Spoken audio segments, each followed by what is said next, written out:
Welcome to Odds.com's NBA coverage for Wednesday, March 3rd. We're joined by our NBA expert, Walter Trotter, a.k.a. Trot Wham, a.k.a. Wham Bam, and Wham.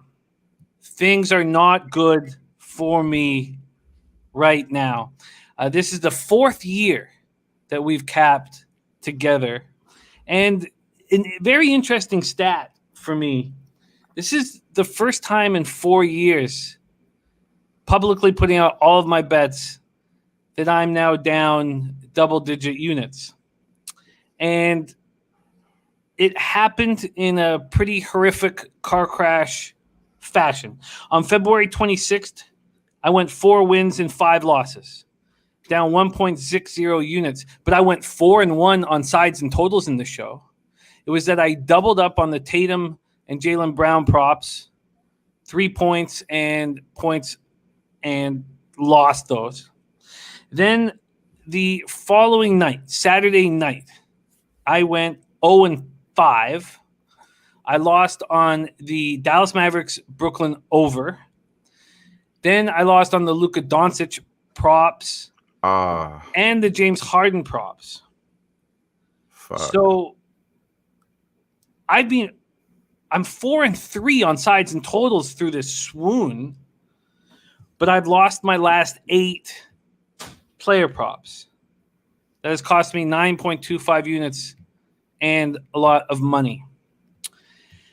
And it's funny that this is the first time in 4 years that I'm down double-digit units, because I don't beat up the NBA, but the last 3 years I've ended the season slightly above 10 units up, slightly up double-digit units.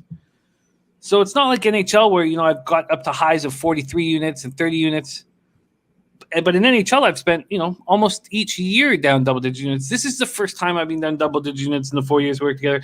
And I'm scared. And I really think this is a turning point show, because I'll either succeed here or NBA will get me right in the old prison pocket, will put its hands around my throat and start squeezing.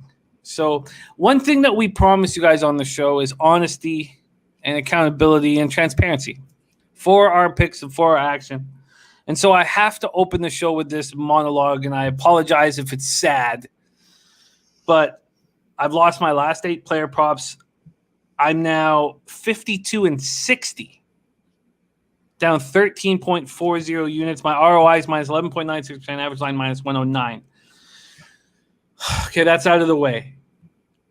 Trot Wham, you had a good that was what bothered me so much about Friday night. And then Saturday night with that Brooklyn-Dallas game, I thought I was hitting everything at halftime. I thought I was hitting the over. I thought I was hitting all the props. And then the Brooklyn Nets decided not to play in the second half, and Doncic and Harden were pulled with 7 minutes left. Now, we know that happens. That the worst-case scenario in gambling can happen, and it happens. Right. Your capping for our Friday card was strong. You had Raptors first quarter minus 2.5. They easily covered the half, and they easily covered the full game. You had Suns first half minus 2.5. And so did I. They easily covered the full game. And you cashed with Blazers first half plus 2.5. So I just feel like there's been some hard luck here.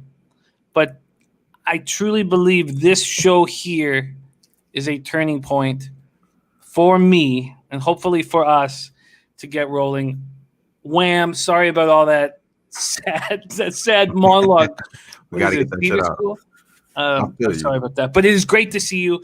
I'm excited about being here. We've capped these games hard, and I'm looking forward to get to work. How are you doing, my friend? I'm feeling great, man. I'm feeling great. It sucks getting on the show. You got to bite the bullet. You're doing terrible for the season here. We're on the show, giving out the picks. You know what I mean? I'm trying to do my best here. So we're going to continue to do that. I mean, we said it before. It's the work that you put in. It's going to show up. The averages will, the law of averages will show itself. So here we go. You know what I mean? I think this is a great show. And, we're starting off with a great game. So, I'm ready to lock and load, bro. It is a beautiful game to start out. And I've always had such a healthy fear of the NBA. And because I know what it can do to you. And I've seen it do it to people. And I fear that it's happening to me. I feel like it's happening to me. So we turn it around right here. We start at 7 p.m. Eastern. Utah Jazz at Philadelphia 76ers. Jazz 27-8, 12-6 on the road. Sixers 23-12, 15-3 at home. Wells Fargo Center in Philadelphia, Pennsylvania. We have Jokic with another huge night. LeBron playing very well. And Joel Embiid playing spectacularly well. We have these three front runners for MVP. And now Joel Embiid, who's already taken out the Lakers this year, goes up against the best team in the league. This, if he wants a shot at most valuable player, it happens here against Rudy Gobert. And I can't wait to hear how you think it'll bang out Rudy against Joel.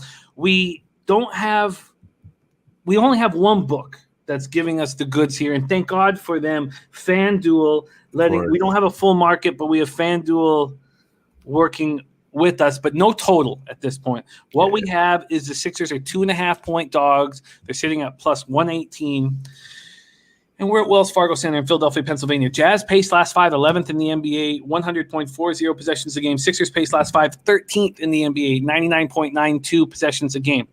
These teams meet for the second time this season. The Jazz won 134-123 on February 15th in Utah. Jazz are coming off their second loss in 3 games on this road trip, 129-124 at New Orleans. They allowed the Pelicans to shoot 56.5% from the field, 63.6% from 3. Gobert didn't dominate the paint. He did go for 22 points, 9 rebounds, 5 blocks. Bogdanovich went for 31 points on 7 threes. With 7 threes, I should say. Donovan Mitchell, 21 points and 8 assists, but he was 7 of 21 from the field and just 1 for 8 from 3. Jordan Clarkson, who you've been all over this year, continues to excel off the bench. 20 points, 27 minutes. Joe Ingles went scoreless. Slow-mo Joe in 22 minutes. This is a healthy group, and this is a final game of their road trip. And there's a couple teams on the final game of the road trip, and it's a very interesting cap, the final game of the road trip, because you either see teams making amends for the trip, which is something that Utah might be doing here because they're 1-2 on it, or teams pretty comfortable with how they've done and mailing it in, which is possibly what the Charlotte Hornets may be doing at Minnesota, but we will get to that game. The Sixers bounced back off a surprising 112-109 overtime loss versus the Cavs with a 130-114 win at home over the Pacers on Monday night, 3rd win in 4 games. No starter played over 28 minutes. They were up 17 at the break. They expanded that lead in the 3rd quarter. Embiid, 24 points, 13 boards. Milton, 26. Furkan Korkmaz, 19. So both Milton and Korkmaz doing that off the bench. Tobias Harris averaging 20.2 points a game, sat out 2nd straight game with a bruised right knee. He could return for Wednesday's game against Utah, or he could just rest because we're getting close to the break. I'm curious what you think about that. Mike Scott replaced him in the starting lineup, and he looked pretty good. I mean, he went 4-4 shooting. 3 of those were from 3, 4 rebounds, 4 steals, 11 points, 25 minutes. They shot 56.8% from the field. This is the game of the night, Wham. Jazz, Sixers, take it away. Well, I'm glad we're starting off with this one. The only issue here, man, is because the NBA has been so tricky, bro. You know it. They'll pull Kawhi out of anywhere. They'll pull anybody. The only person that's not getting pulled is LeBron. And I'm glad you mentioned that the Embiid MVP motivation there. That's definitely going to be in play tonight. That's definitely going to be playing this game. I think Tobias Harris is going to play now. You can't take my word for it because I'm not the NBA guru here, because I don't know who's going to play or who's not. But I believe him sitting out, getting this chance to come out and play in this game. And along with Ben Simmons, I think he's going to come back with a little vengeance. I think this is a good spot for a bounce back team. Last time they played, I took the +7 in the Sixers, and I'm going back to the well again. They're at +2.5. Right now, I think we just better off taking the money line here. If they're going to win by the 2.5, might as well just take the +118 that FanDuel's giving us. I took the +265, I believe, the last time as well. And I watched the game fully there. Ben Simmons had a career high, 42 points, 9 rebounds, 11 assists, balled out, looked unstoppable. I think you could get a little bit more of a replica in that. And that was without Embiid, I believe you mentioned as well. That was without Embiid. In this spot, man, I think we're getting goods. And as far as what the Sixers, they shot 36% from 3, wasn't enough because the Jazz shot 45 threes in that game, 18 threes that they made. So they made 10 more threes to only beating them by 11 points. You put that together, obviously, threes are more than twos. That's kind of what that game was pretty much saying. But I believe it's going to be a little bit better in the paint, and they're going to hold down the paint a little bit more now that they have Embiid back. I'm going to definitely think that the Sixers is better off here. And as far as the matchup with Gobert and Embiid, it doesn't make any. I'm not scared about this matchup, bro. You know what I mean? It's something that I feel like we're getting way better skill. We're getting the more motivation. And like you said, this is at the end of a road trip. When these guys are already number one, they're locked that down. I think there's going to be a lot more regress for the Jazz coming soon. They played really well up to this point. But if you look at their schedule, it's nothing that's really going to stand out. That's a crazy, great win that they did. They've been shooting well, you know what I mean? But as of late, they haven't. They actually shot last 3 games. They're shooting 46%. I'm sorry, my apologies. The opponents that they're allowing opponents 46% from 3. So they're not defending well. And they haven't been really shooting that well as well, though. I believe that we're getting a little bit better shooting percentage, if I'm not mistaken, for the 76ers. Just about 4% in the last 3 games. I'm going ahead and just say that the Sixers are going to go wire to wire here, though, bro. The last 10 games for the Jazz, they're only covered 2 of those in the first quarter. For this team in the 76ers, they just got spanked by the Cavs in the first half. They just got spanked by 28-24, I believe, in the first quarter. Then they lost again 28 to about 24 as well in the second quarter in that game against the Cavs. If I'm looking at this game, I'm thinking of them coming back in a good, strong way and ending off this road trip. I mean, sorry, not the road trip, but this first half of the season with a bang, with a great win. I think this is a great spot for the Sixers. And I'm sorry for not mentioning that the first half for the Sixers as well, they covered 7 of the last 10. So I'm going to say that this is a little bit of a good spot early for the 76ers, along with the full game. I think we get a wire, maybe a ladder spot. I'm going to for sure lock in the full game, though. Sixers plus 118. And mostly I'm going to lean first half money line as well. I think we're going to get a wire-to-wire spot here. Interesting. We don't have player props for the Sixers. Only player props for the Jazz up at FanDuel right now. And Rudy Gobert points is at 13.5, and that's juiced to the under. Yeah, as it should be. Very, very interesting. We don't have a first half as of yet, and I need a little more time with this game. I was on the Sixers money line when they beat the Lakers, in Philly, and that was different because the Lakers had been so good on the road, and they'd been good on that road trip. The Jazz are now being questioned again a bit. And we've seen what happens when they get questioned. They step up. At this point, if I had a free play, I'd be with you on the Sixers. I'm going to take a little bit more time on this game. But Wham opens up his card with the Sixers on the money line at plus 118. And Wham, if you want to move on them first half, let me know tomorrow, and we will add that to your card. And what I wanted to say as well, I was kind of a little fumbling there. With the last three games, they're 4% difference in that 3-point percentage. So I definitely probably am going to take the first half there, which, you know what I mean? So that's something that you look out for as additions. We got to tweet it out later on afterward,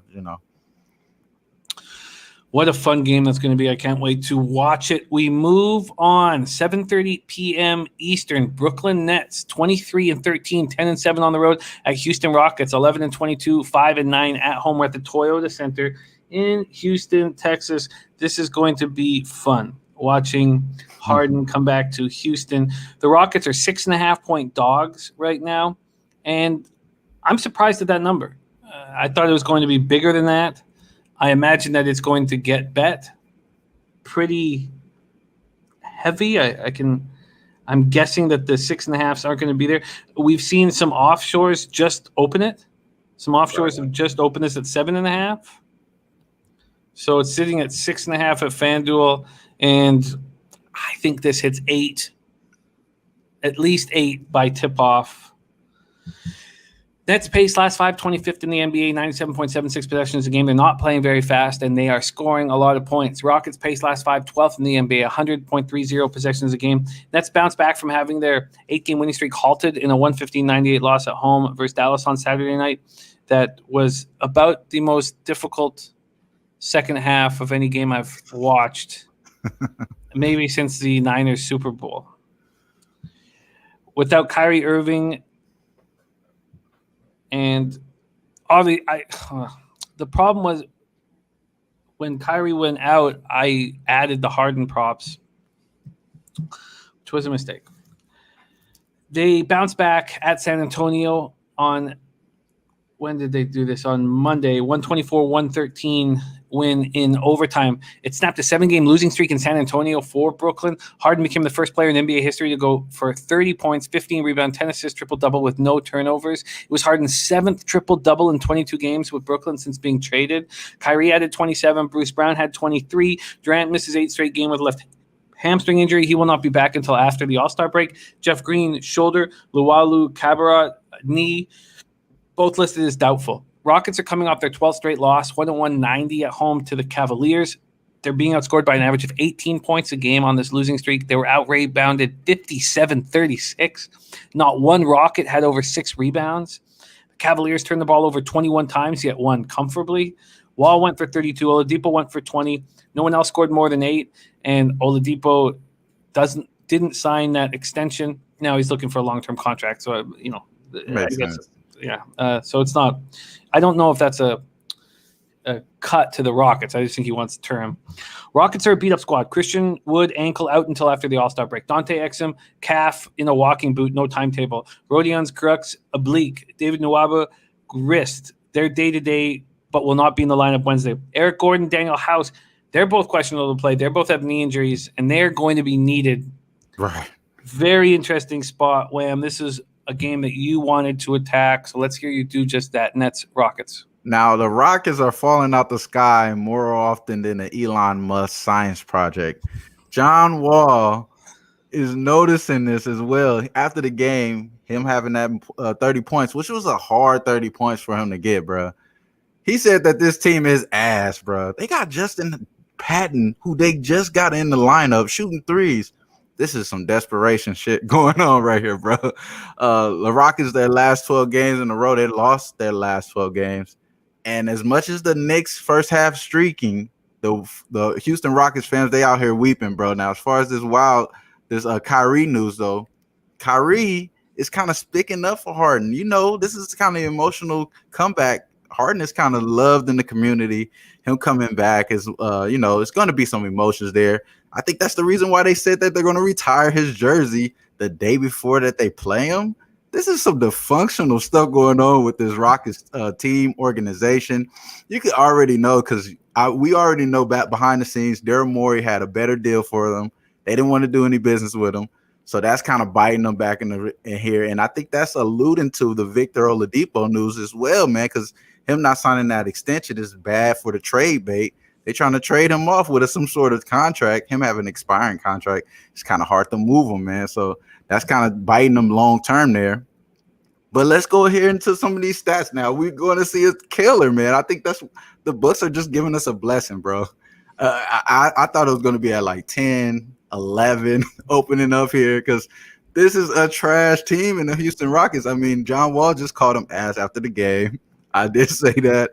And this is the number 1 effective field goal percentage team in the Brooklyn Nets.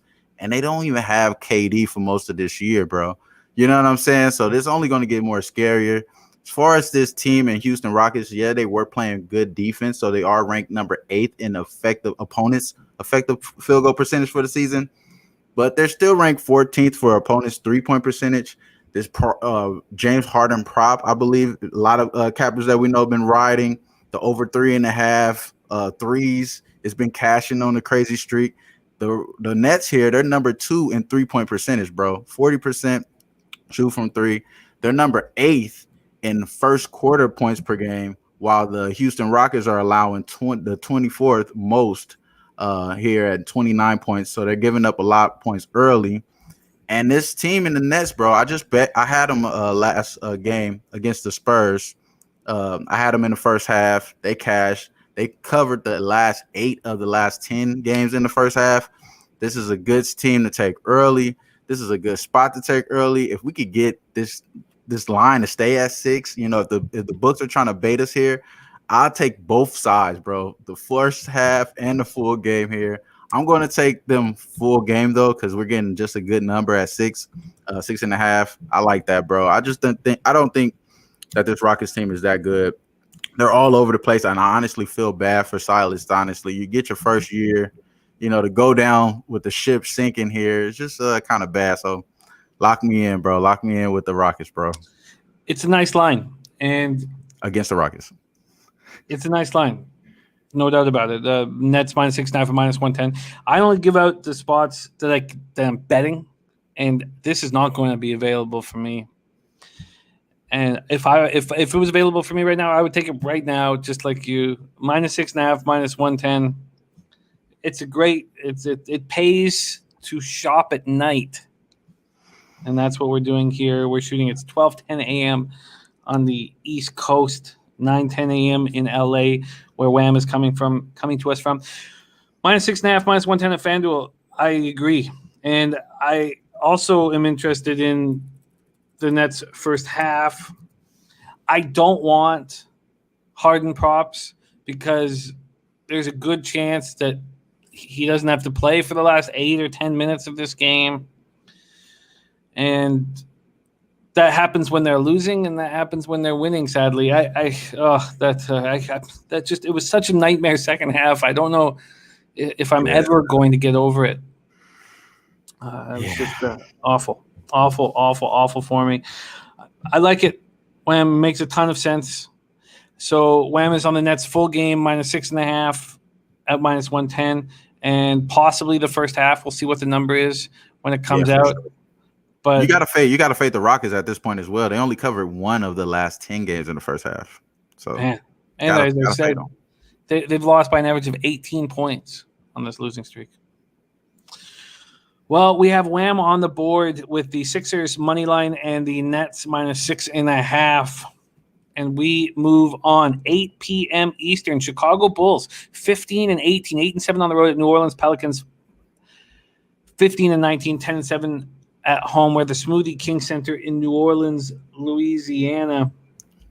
We have New Orleans opening up at 4.5, and I don't want to back New Orleans after they play spectacularly well and beat Utah and shoot out of their mind. But when I saw 4.5 and it was available at my book, which even at that point, this was, 4 hours ago. Even at that point, all the other books had moved to 5, and my book still hadn't. Mine was sitting at 4.5 at -115. And I was like, you know what? I have to, and I've said this on the show too. I have to bet this at this point, right? Because I can take the other side. I've still yet to take the other side. I've still yet to go for a double this year, or a middle, I should say. But it was 4.5 at -115. I was like, this is crazy. This is absolutely crazy. And I kind of like where New Orleans sits right now. They have the next 5 games at home, and there's the All-Star break in between. And this team needs to win, and win now. Right. New coach this year. He's going to get bounced. These players, it's a good-looking squad, So I moved on it, 4.5 at -115. And one of the things that we've done on this show is that what makes it very difficult for our experts is that Wham puts out the bet when he's on the show, and that puts you at a disadvantage. And maybe we should change that on game days. You should be able to lock it in before the show. We should change that. Let's change that. So if you want to get in early, it's 5.5 right now, but I got the 4.5 -115. Bulls pace last 5, 17th at 99.04 possessions a game. Pelicans pace last 5, 10th at 100.60 possessions a game. They square off for the second time this season. The Bulls won 129-116 in the last matchup on February 10th in Chicago. Levine went for 46 points. That also helps my cause. The Bulls have lost 2 straight. They're coming off a tough 118-112 loss at home to Denver on Monday night. Levine, who's about to play in his first All-Star game, went for 23 points, but was 1 for 8 from 3. And because he's got the All-Star game ahead of him, this isn't necessarily a spot where I'm thinking he shoots or has a big game after a tough game. That doesn't, because the All-Star break is right there. I don't know if that is the case. Also, we know what Lonzo and Bledsoe can do defensively. Right. For me, Wham, this front court doesn't seem to have a player rotation that they're comfortable with Markkanen, Porter, and Hutchinson out of the lineup, and all three remain out of the lineup. I mean, Jokic destroyed Wendell Carter. Jokic went for 39 points, 14 boards, 9 assists. Kobe White led them in rebounding with 10. And they just don't seem to have the right rotation right now with Thaddeus Young coming in off the bench. I mean, with Wendell Carter getting destroyed, he only played 23 minutes. Williams was a minus 23 in that game. That was the worst. The second worst was Levine's minus 20, I believe. I don't have that in front of me.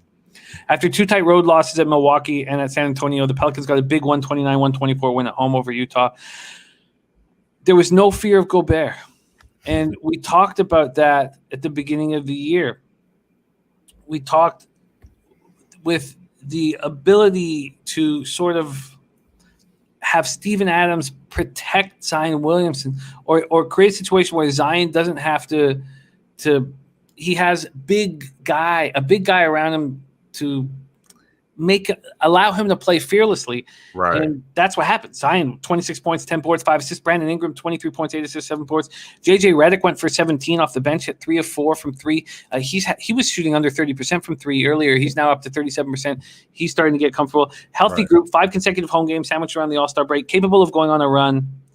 And I also want Redick props. He knows the All-Star break is right around the corner. He's going to have a little break. He's not had a very good year. So I'm interested in Redick props, and I'm already on the Pelicans minus 4.5, minus 115. Wham, take it away. Bulls, Pelicans.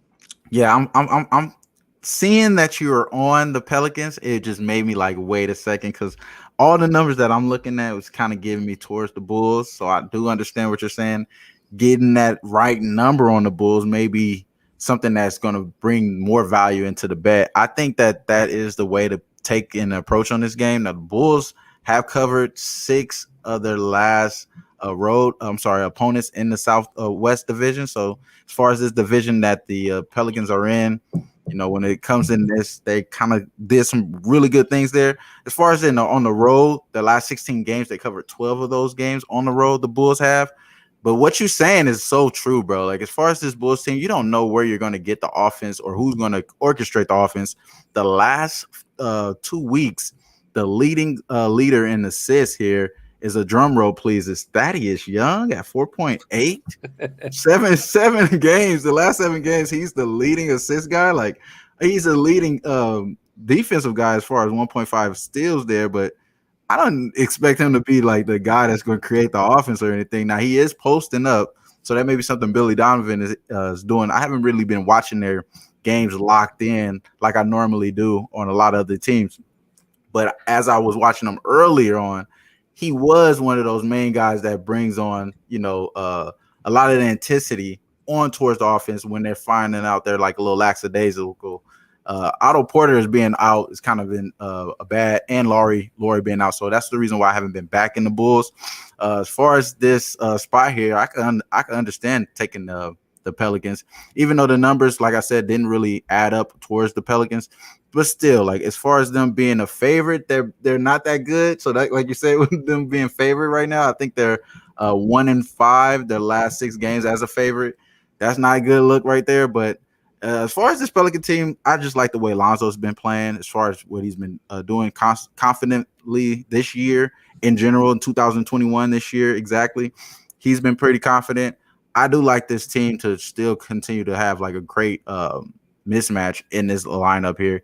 Even though Wendell Carter Jr. does give us some paint rim protection here, I just think that this is a good spot for the Pelicans. But I'm just a little bit scared to pull it just because, Chicago could play really good defense the last 3 games. They're ranked number 1 and fewest opponents 3-pointers, and ranked number 4th in 3-point percentage. in the last 3 games, they're allowing opponents at 32% from the 3. So if you could really stop this team from scoring threes, that's kind of not really their game here. But just that alone kind of made me kind of stay away from it just for that time being. But, if we're getting a good number here, I believe JJ Redick is questionable, if I'm not mistaken. If you're getting a good number on the Pelicans here, that isn't like 5, 6. I think we could get that 4. 4.5 is a good number. I'm not going to get it though, so I'm not even going to act like I got a chance at that. So if I could get that, I probably would jump on it though with you, bro. Yeah, I knew I would get an option of middling, and we'll see what that ends up at. But I didn't have JJ. Let me see. I didn't have JJ as an injury questionable. Let me double check because I try to check before I hop on with you. Yeah, I have them as healthy squad, okay. But cool. I'll look. The 2 sites I have don't have him listed, but no, okay. So I have him available to play on Monday. So maybe it was maybe something I was looking at was a little stale from a few days ago. Yeah. Most like it probably was stale. My apologies. I do not want any basketball team after beating the best team in the league and shooting out of their minds. What did they shoot? Sorry, I had it in that Jazz breakdown. They shot 56.5% from the field, 63.6% from 3. Look, I don't want the Pelicans under that situation at all. But I just knew that I could take at least a bit of advantage of the market. And look, I don't expect it to go to 7.5. But if it did, it'd be an easy middle. If it went to 7, it'd be a middle I would take as well. Right. Because they're not going to win by double digits. I don't think they're going to win by double digits, but the 5 is a key number, man, especially when it comes to crunch time. You're up by that's a key number, man. So 4.5 that's what I'm saying. Like, you got a good spot right there. And I would like JJ coming in off the bench and hitting a couple daggers. He's been so quiet all year long, and we know what he can do here. Very, very interesting spot. And I'm on the Pelicans -4.5 and -115. Wham, any move for you here? Nah, if I was to go anything, I would try to take the Pelicans, but I want to get them at that number too, bro. So I'm a little jealous, so I'm going to stay away from it. I hear you. Let's move on to our next spot on the card, 8 p.m. Eastern. Atlanta Hawks, 14-20 on the year, 6-11 on the road at Orlando Magic, 13-22, 8-11 at home at the Amway Center in Orlando, Florida. Hawks open up as 4-point favorites. That's a Bet365 opener. That's where they stand right now. This total at 225. We've seen it drop a half point offshore. Right now we have 224.5. Hawks pace last 5, 28 in the NBA, 96.70 possessions a game. Magic pace last 5, 9th at 100.90 possessions a game. Atlanta on the second game of a second half of back-to-back. They played this evening, Tuesday night, beat the Heat 94-80 in Nate McMillan's debut as head coach. All 5 starters scored in double digits, led by Trae Young's 18 points and 10 assists. Young turned the ball over 8 times. The Hawks turned the ball over 23 times in the win. Capella went for 10 points and 17 boards. They defended with tenacity, which is something you always see when there's a new coach. But the Heat were playing without Jimmy Butler, and the Heat had just beaten them. And when they beat them soundly. Heat shot just 37.3% from the field, 27.3% from 3. Chris Dunn, Cam Reddish remain out of the lineup, but the player who the Hawks really miss is somebody that Wham has mentioned, DeAndre Hunter. I mean, he looked like he was coming into his own before hurting that surgically repaired right knee. Bogdan Bogdanovic has not carved himself out a big role on this team. This team has so much talent, but it just never seemed to mesh. 7 players averaging double digits. Now, 2 of those guys are hurt in Reddish and Hunter, but they have 7 players averaging double digits. Then Bogdanovic at 9.9. Then you have Rajon Rondo playing 15.1 minutes a game and averaging 3.7 points a game. And I tell you what, that's a mistake. And I'm not saying that he's earned the minutes, but you can't sign a veteran and then have him playing 15 minutes a game and averaging 3.7 points when you already know that. And I don't want to say character issues or whatever, but he's a moody guy. And you don't want a vet after winning the NBA championship to be sitting at the end of the bench fucking sulking. And I really felt like it was part of a mismanagement of time that got the coach fired. And he's so respected in the NBA, and when I look at Bogdanovic and Rondo coming in, it just never seemed to mesh. It never seemed to work. And it doesn't matter how respected you are or what kind of leadership you show, you have to manage these super egos. Right. And that wasn't happening. And whether Nate McMillan can come in and do that, I don't know. Orlando's lost 4 straight. They're coming off a 130-124 loss at home to the Mavericks on Monday night. Vucevic, 29 points, 15 boards, 9 assists. Fournier went for 26 points. And Michael Carter-Williams trying to resurrect the career. 18 points, 8 boards, 6 assists. Cole Anthony out of the lineup. There's a big opportunity for Carter-Williams. Team has dealt with a ton of injuries this year. No Jonathan Isaac. And then they lose Fultz at the beginning of the year. They lost Aaron Gordon, who was playing poorly, but they lose him. Then Cole Anthony, then James Ennis. And Evan Fournier, he's dealing with a hamstring injury. So he went off for 26 points, but just in 27 minutes, he was obviously being held back by the hamstring. He's listed as questionable to go. Very, very interesting spot here that I'm thinking about attacking myself. But Wham, I believe you are attacking it. Take it away, Hawks Magic. Yeah, I'm going with the home dog here, bro. I'm going to take Orlando here. I think this is a good spot for them, man. They're in a good spot here. They're shooting a little bit better from 3. And the reason why that even though the Jimmy Butler less Miami Heat, they almost had this game in wraps today with the Atlanta Hawks. The only reason why they came out hot is because led by a starter 3 from Bogdanovic, who I think he only ended up with 5 points for the game. But after that, it was Ice Trey. He got a little chilly, a little frosty, did his little rubbing on his arms and stuff, and he got his team to win, pulled it out. I think he had like almost 12 points unanswered by himself in that fourth quarter or something of that nature. He balled out. But them coming off a back-to-back against a team that I feel like they will have some sort of motivation here to try to just get some type of goodness out of their season here. I mean, this is before the All-Star break. You don't have anything to lose here but to give a good fight to this Hawks team that's off of a back-to-back that fired their coach the day after Black History Month. I mean, you just can't find any funnier stuff from the NBA season, bro. Like, this is the funniest season ever, bro. Like, as far as this team, they signed a guy that hasn't played only 10 games in Bogdanovic. Then they get this guy Rondo, like you mentioned. Like, he's not in any minutes. And then also their second best player calls out their first best player, and now he's on the trading block. I don't have any faith in the Atlanta Hawks, bro. Like you mentioned, bro. Like, DeAndre Hunter is one of those reasons why I was backing him, and he was looking great out there. And Cam Reddish is out, I believe, for this game as well. He's another guy that just you want him in the lineup if you're going to take Atlanta. I look at this as just a really good spot for the Orlando Magic. They covered 4 of their last 5 games against divisional opponents. And as far as them being at the house this year, they're 42% at the house. The Hawks are 35% on the road, and that's just based off of that.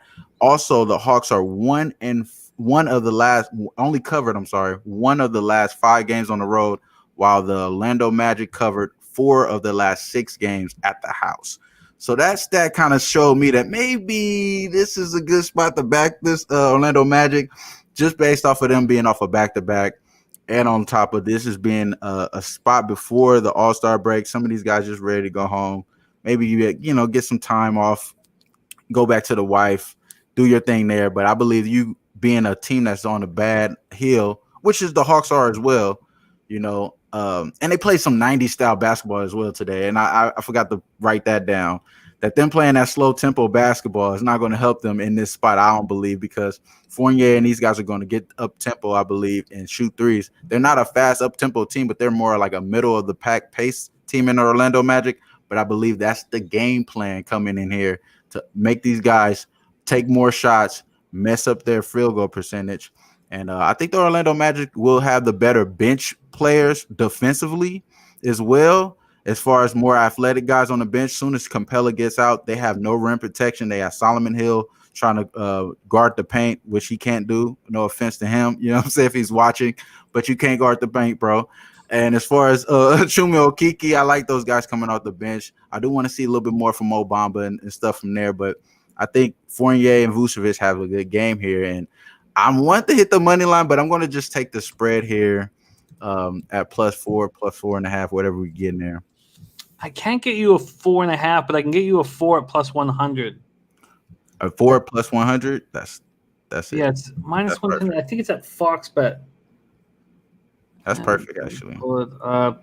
Yes, +4 at +100. The money line goes all the way up to +146. It's between 135 and 146. Oh man, that's really appealing. Just to be honest, honestly, I think they're going to win the game. It's a good time. You have no fear about Fournier not playing. Fournier being questionable is concerning. Don't get me wrong, but the actual fact of this, I think he's going to play, bro. I think he's going to play. Having him questionable is it kind of makes me want to hold it off though. Having him questionable does kind of make me want to hold it off. I got burnt on Kawhi on a slight half a unit. I got burnt on some other things lately, so it kind of does make me want to do that. But just this team in Atlanta Hawks being 29th in fast break points, I just think they're going to up tempo even without Fournier, bro. I think even without Fournier, I want him in. Don't get me wrong. Honestly, I think Terrence Ross is enough. So I'll just lock me in at the +4. I think Fournier coming in, it may even hurt the line. So him being questionable is probably going to give us a worse line than it is right now. So I don't want to wait. I'm just going to hit it right now. I agree with this slight market move to the under. I do. But I'm pensive about betting it because I agree with you that Orlando's going to want to speed Atlanta up. Get them tired, get them breathing heavy. So that keeps me off of it a little bit. And then I got to remember, I do want to go back to that Bulls Pelicans total at the end of the show. So I do have a tiny bit of interest in the under there. But all right, Wham has attacked the Magic +4 at +100. That's available at Fox Bet. Let's move on to 8 p.m. Eastern. Very, very interesting game here. Hornets at Timberwolves. And we do not have a full market. The offshores aren't helping us, but FanDuel is. And what we have here surprised me. And I mentioned it to Wham before the show started. The Timberwolves are a -1. And it's I know the Hornets have Hayward questionable. There's no Zeller. There's no Graham. But I thought I'd get a plus line on them. And it's very, very difficult betting a favorite or even a pick 'em on a team that's lost 8 straight. But you have the Hornets playing the last game of this road trip, which leads you to believe that why would you play Hayward if it's a hand injury and he had the hand surgery in offseason, if you could just get through one more game and get him back home with your doctors. Also, you have the All-Star break coming up. So I have to think that Hayward won't be in the lineup. 8 p.m. Eastern, Hornets 16-18, 7-10 on the road at Minnesota Timberwolves, 7-28, 4-12 at home. We're at the Target Center, Minneapolis, Minnesota. Hornets pace last 5, third in the NBA at 103.80 possessions a game. Timberwolves pace last 5, second in the NBA, 104.13 possessions a game. Hornets are coming off their second loss in 3 games, 123-111 at Portland on Monday night. This is the 6th and final game of the road trip that's seen them go 2-3. The Hornets had just 9 players available for that Blazers game. As I mentioned, Hayward, Zeller, and Devontae Graham. And you guys know that I'm a Zeller fan. And part of the reason why I'm a Zeller fan is because I know that Bismack Biyombo can be bad. Terrible, bro. Now, he has good, he can defend the paint. And he's people like him and he can provide energy. But if you're counting on him for 30 minutes a game, you're in deep trouble. And I like the way Zeller can run the floor. With all the injuries, it was LaMelo that stepped up. 30 points, 8 assists, 6 boards. PJ Washington just 3 points after scoring 42. I mean, that's the easiest prop bet that there is taking the under on a guy after he goes for 42. But, of course, I'm 0 for my last 8 prop bets, so I didn't make it. Oh, shit. Terry Rozier, 1 for 19. Malik Monk, 1 for 19 off the bench. Malik Monk playing good ball. Minnesota lost 8 straight. Last in action, a 118-99 home loss to the Suns. They shot just 37.6% from the field, 22.9% from 3. Devin Booker torched him for 43. Cat was 7 of 16 from the field, 21 points, 10 boards. He has to step up. And I have lost on player props when I've expected Cat to step up. It's something that I've a bad ROI on.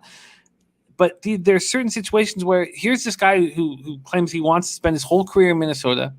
You've got D'Angelo Russell out with a knee injury. You got Beasley suspended. Anthony Edwards, your first overall pick, playing good ball. Rubio, not playing very well. 6.6 assists last game. How does Cat not step up here against Bismack Biyombo? How does he not torch Bismack Biyombo? Pull him out, hit some threes, run him in, just get him in foul trouble, even though Bismack Biyombo is quite good at not fouling. I want Karl Anthony Towns props, and when I picked this game, my intention was to bet Minnesota, but my intention was to get a plus line, and that's not here. I see this as a tired Hornets team that wants to go home and get to this All-Star break. I'd love to hear what you think when I'm taking away Hornets, Timberwolves.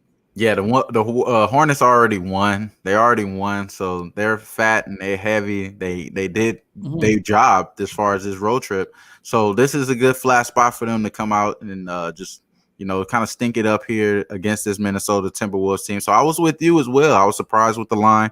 I thought we were going to see the Timberwolves at probably even a plus 2.5, something around there. I was thinking even that deep, but no way. We're going to get them as a favorite here. So it kind of makes me not want to take them.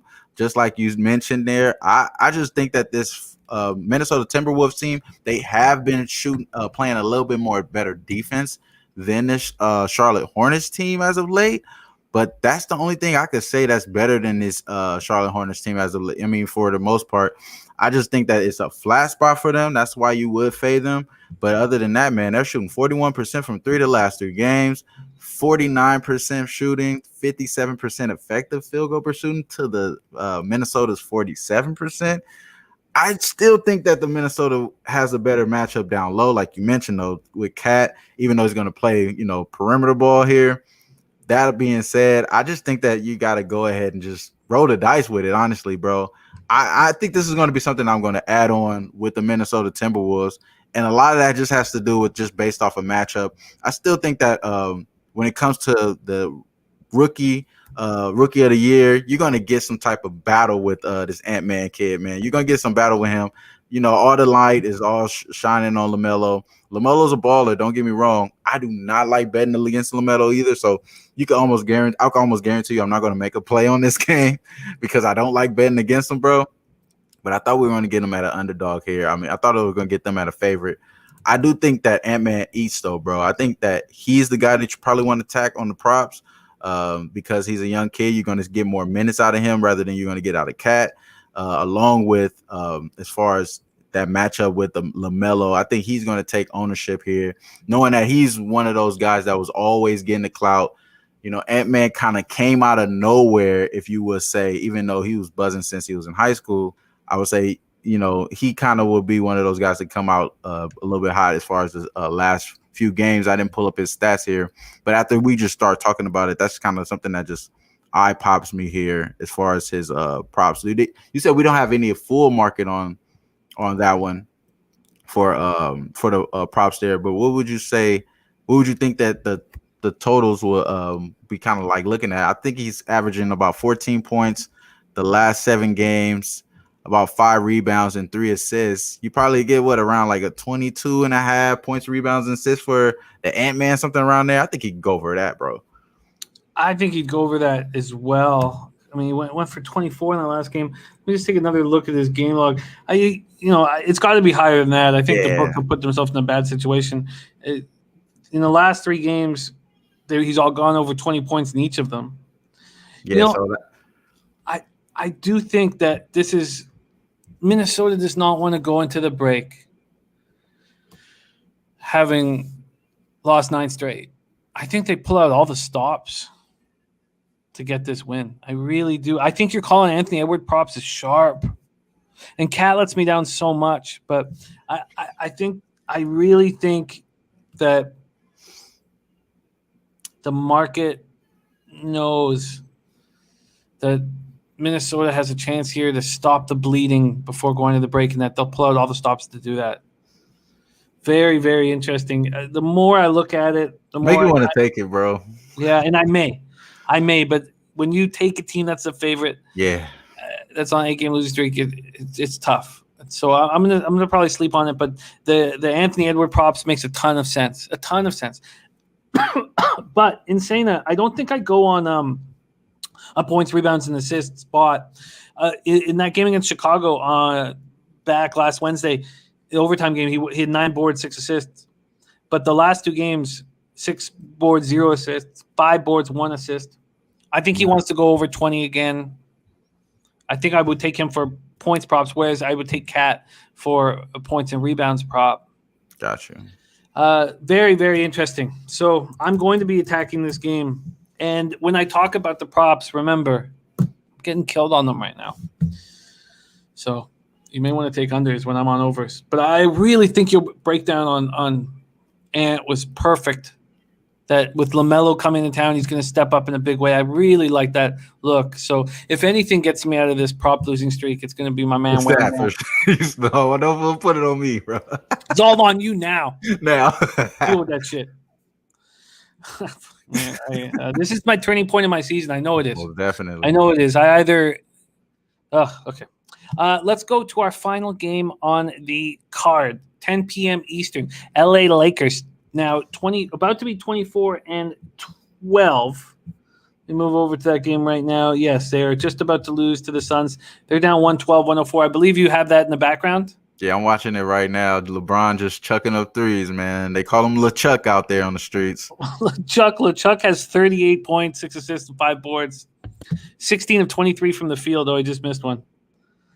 And I did hedge my MVP bet, so I do have LeBron, and I don't have Embiid. And Embiid would be another hedge I could make, but how many hedges you want to, So I'm not going to hedge with Embiid. I'll take the L if Embiid wins MVP. I do have a small one on Jokic, but at a really nice number. Okay, we're at the Golden One Center, Sacramento, California. Lakers 24-12, 13-4 on the road. Sacramento Kings 13-21, 7-12 at home. And let's take a look at this market, which is not up yet, but we do have it at FanDuel, thankfully. And FanDuel has the Kings at +4, and we don't have a total at this point, although I will fish around a couple of these other books. So it's 4. We don't have totals anywhere. Afraid to put up the total. Lakers pace last 5, 16th in the NBA, 99.13 possessions a game. That's not counting this evening. Kings pace last 5, 6th in the NBA, 102.1 possessions a game. So the Lakers had won the first 2 games of their homestand, 102-93 over the Blazers, 117-91 over the Warriors. They hope to have Anthony Davis back after the All-Star break, but Gasol ruled out because of the NBA's health and safety protocols. And then Kyle Kuzma, not in the lineup with a right heel contusion, also missed this game this evening. Kings are coming off their 10th loss in 11 games, 127-126 at home versus an undermanned Charlotte Hornets squad on Sunday. All 5 starters scored in double digits, led by Buddy Hield's 30, and he is listed as questionable to go with an ankle sprain. So all 5 starters score in double digits. Barnes goes for 28, Bagley 24. The only other player to score other than the starters was Nemanja Bjelica, who had 11. So you have this front court that is doing nothing defensively for some reason. And you'd think with Richaun Holmes there with Barnes and Bagley that you'd get a little bit of defense, but you're not getting any. They're looking good offensively, but they're getting nothing from their bench. And they were getting help from Halliburton, who has a calf injury. Then you got Jabari Parker and Hassan Whiteside out due to COVID protocols. I'm not sure how much they were helping. But I wanted the Lakers to have a nice performance here because I wanted the Kings early. I still may take them first half. You know that it doesn't matter. And it's funny that this is a team that's lost 10 of 11, but they're 13-21. They could still they won't. I don't expect them to. But from a coaching standpoint and from a locker room standpoint, you're capable of getting back into this or you're moving towards 500. And the starters, it's not a bad starting lineup. I don't know why this team is quite that bad. You know the Lakers inside and out. I'm interested in the Kings first half, and LeBron putting up 38. LeBron going all out here. Very interesting spot. Take it away, Wham. Lakers, Kings. Yeah, honestly, I thought they were gonna win today. Today against the Phoenix. He was gonna go all out. He had to go all out against this good team in the Phoenix Suns. I mean, they're right there in the thick of things as far as the top 3 seeds in the West. And you're looking at this team losing by 10 points at the house and then having to play again at the, on a back-to-back where they're not in a real good spot ATS wise. I think that's one of the bad spots for them. They're 1-3 on no rest situation. So they're not really covering those spots either. I just think that this is a team in the Sacramento Kings that's kind of just like on a downhill. I did see that Luke Walton is favored to get fired out of all the next coaches or something like that on Twitter. I was just like, damn, that's messed up because, like you said, they could still go on a run. I mean, you can still got opportunity, which still was weird about the Atlantic thing too. Like, why you fire your coach? No, neither here nor there, but I don't want to go into a tangent here. But as far as this situation though with the Lakers, man, like, I don't know, bro. I think the Lakers really need Anthony Davis. Damian Jones. Damian Jones coming in did give him a slight of a spark last game. It didn't work this time. You know what I'm saying? It didn't work this time. Not having Marc Gasol, not having Kyle Kuzma, which was, I mean, this is one of those weird seasons, bro, that you just don't know what the NBA is going to do. They'll have what I did say, like Kawhi in, and you know what? He has this hand problem. He has a problem squeezing the bottle or something. Like, he can't grab 2 bottles, so he can't play. Or they'll have like Kyle Kuzma, he can't get his dye or something. What was the purpose of Kyle Kuzma being out? He wasn't on the report the whole time. So I honestly looked at this game that you put here, and I was like thinking, like, man, bro, like as far as the Lakers, I can't back them at all. So the fact that they're just a slight favorite, I agree with them being a slight favorite. I would just go ahead and take the Kings early as well. But the only issue though is that I did see Halliburton was out. He's not going to play. Yeah. So that's the only reason why I couldn't take the Kings, just because if he's in the lineup, that's hella better than having Corey Joseph. Every time Corey Joseph, I've watched him closely. Every time Corey Joseph does something stupid, he looks over like, well, I didn't mean to. Like, no, you did mean to, bro, because you continue to do the same dumb shit. Like, so I definitely rather have Halliburton in than Corey Joseph at the helm. That's the only concern that I have for you, bro. But I wouldn't back the Lakers at all. And what's crazy is that I was trying to talk my sister off of betting the Lakers, and she kind of talked me into betting the Lakers today. And look at this dumb shit. Like, you know what I mean? Luckily, I only put $45 on it, but shit, I still feel bad about that. You know what I mean? So there you go. You know what I mean? I'm not touching it at all, bro. At all. Well, I'm going to back the Kings first half, and LeBron's going to play. So facts. I still think the market maybe moves slightly in the Lakers' direction. What do you think? So I think, yeah, you're right there. I mean, it being at 4 makes sense for it to be, a favorable line. Last game before the All-Star break, it's going to be money coming in on the Lakers regardless. Mm-hmm. And that's what's troubling me, though, honestly. That's what's really troubling me. But to be honest with you, it was no money on the Lakers, and they covered immensely the last game. So in this time, there wasn't that much action. I thought that maybe this was a good spot to take them against the Suns, and the fact that they came out flat and they pulled the Kuzma under the rug just makes me want to sock them in the throat. And I feel like, my Magic Johnson, I'm not going to be here next year type feeling. So I feel like I shouldn't back them at all the rest of this year, to be honest with you, bro. And this is my team. I love them, bro, but I'm kind of burnt on the Lakers, man. I'm just really burnt on them. Well, when speaking of, not going to be there next year, when Vlade Divac gave up on the Kings, the one guy, you're like, well, he'll always still believe in this squad. When he gave up, I was like, oh, no. Oh, no. I'm going to take the Sacramento Kings first half. I like that, though. And I'm not going to bet it this evening. Well, I don't even know if it's going to be, if it's available at my spot. And it isn't right now. But I wasn't going to bet it this evening. I'd like to see what the market does with this game. So I'm not going to bet it yet. I like that first half over as well too, bro. My apologies for cutting you off there. The Kings went over the first half, the last 7 of the last 10 games. So I do like the Kings first half as well, though. That'll make sense too. That's interesting. I'll take a look at that for sure because they're going to want to speed. They're going to want to run the Lakers into the ground. I think that's a really interesting look. I like it. And then just before we review everything and put a bow on this show, quickly back to that Bulls-Pelicans spot. The total's at 236.5. You were talking about the Bulls' improved defense. And I like, I'm interested, very interested in this game. It's going to be one that I'll be watching very closely.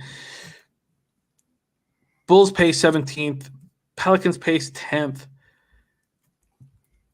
And I'm not sitting here thinking Levine has this monster game after a poor game just because the All-Star game's what he's thinking about. What do you think of that total at 236.5 for this? I think I put here I lean first half over, and that's just because of what the New Orleans Pelicans did solo on their own. I believe they went 9 of the last 10 games over in the first half. But like you mentioned, though, as far as the Bulls, their last 3 games, they allowed the fewest 3-pointers in makes at 9 a game for opponents and are ranked number 4 in 3-point percentage on opponents at 32%. But that, like what I did break down there as well, is that these guys want to go in the paint, though. So I believe that they've look at the stat here. I forgot. I didn't write it down. There's just like such annoyance there. But I believe that in the last 7 or 8 games, they've been on a points in the paint tear, this New Orleans Pelicans. And you know who's behind all that. It's Zion behind a lot of all that, going in there, dropping that shoulder into people's chest, and then not, getting the call up. So I honestly would say I lean under, you know what I mean? Because you're going to see it bet so high, but the first half over, it kind of makes sense. These guys getting up to 60. I think it'll probably be at like 122, something around there. I think they could get to 60 plus for sure. And my player prop debacle over the last little while, it all started with Lauri Markkanen. I doubled up on his props. Over 18.5 points, over 26.5 points and rebounds. He was at 15.5 points in the first half, or 15 points in the first half, and then he left with the shoulder injury. And I lost both of those bets, and I've lost 10 of my last 11. Actually, no, because then I doubled up on Hayward props at cash, so 10 of my last 12. But that was when it started. And then I lost on the LeBron James prop over 47.5 points, rebounds, and assists against Utah, and that's when it all bottomed out. This is a very, very, very important show for me, and we are not going to be back on Thursday. So this is our last show before the All-Star break. Let's review our action here. Wham starts off with the Sixers, full game plus 118 at FanDuel. He's also interested in the Sixers first half against the Jazz. I've not moved there. Wham is on the Nets, full game minus 6.5 at minus 110. I like that. It's not available for me at this point, and I only make the official place that I can bet. So I'll have to see what it is. He's interested in the first half. That makes a ton of sense to me. I'm going to stay. I'm pulling out for sure. Yeah. Okay. So we'll talk bright and early. Then I'm on the Pelicans minus 4.5 at minus 115, and I just had to take it, even though I don't really like the spot. I don't like this. I love the spot as the Pelicans having 5 games at home to kind of turn around their season sandwich around the All-Star break. I don't like the spot because it's after beating Utah and shooting out of their mind. I'm also interested in JJ Redick props. Then we have Wham on the Magic plus 4 at plus 100 from Fox Bet. I'm interested in this Hawks Magic and want to spend a little more time on it. Then I like the Cat props. I love what Wham said about Anthony Edwards props. And you know what? Minnesota has a chance to stop the bleeding here. And I think they do it, even with D'Angelo Russell and Malik Beasley out of the lineup. I think they do it. I think Rubio has to step up. I think Rubio and the guys know. Do you really want to sit here over the next week with a 9-game losing streak? Or do you want to get a win, feel okay about yourself, and go to Mexico? And then Mexico. Yeah, that's what I would do if we could cross the border here.